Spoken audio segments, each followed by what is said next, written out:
Procession le samedi 6 août 2022 du nouvel évêque du diocèse de Kisantu. Monseigneur Jean-Crispin Kimbeni Kikanda a été présenté à sa communauté diocésaine par le cardinal Fridolin Ambongo. C'était en présence des députés et sénateurs ainsi que des membres du gouvernement. Le chef de l'État a été représenté par la ministre d'État de la Justice et garde de Sceaux, Rose Mutombo Kiese, qui n'a pas manqué dans son mot de féliciter le renominé.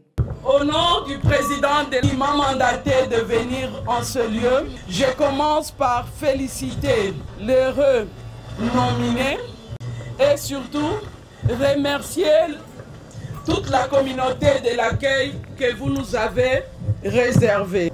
Je présente en même temps des excuses de la part du chef de l'État, Son Excellence, Monsieur le Président de la République, chef de l'État, du fait qu'il n'a pas pu se déplacer en dernière minute car il a été ici, il a étudié ici et il a passé une partie de sa vie scolaire en ce lieu.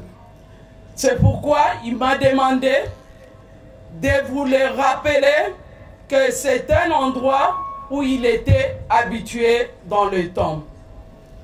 Je voudrais à l'occasion vous dire qu'il m'a remis une enveloppe pour remettre à notre heureux élu, l'évêque de Kisantu. Malheureusement, il fallait que je sois accompagné d'un outil de travail, notamment le véhicule qui va lui permettre de pouvoir faire son travail en tant que pasteur auprès de ses fidèles. Mais cet outil de travail sera déposé le samedi prochain. C'est un véhicule Land Cruiser qu'on appelle missionnaire. Ça va lui permettre de se déplacer et de voir les différents coins de sa communauté pour que la parole et l'évangile soient apportés. Et je voudrais aborder le deuxième point par rapport aux préoccupations de son cardinal par rapport à la créance. Nous voudrions avoir le soubassement de cette créance pour qu'on puisse résoudre ces problèmes.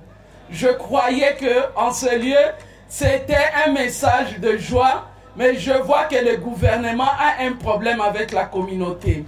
J'ai besoin d'avoir le soubassement de cette créance pour que la solution soit apportée le plus tôt possible. J'ai dit.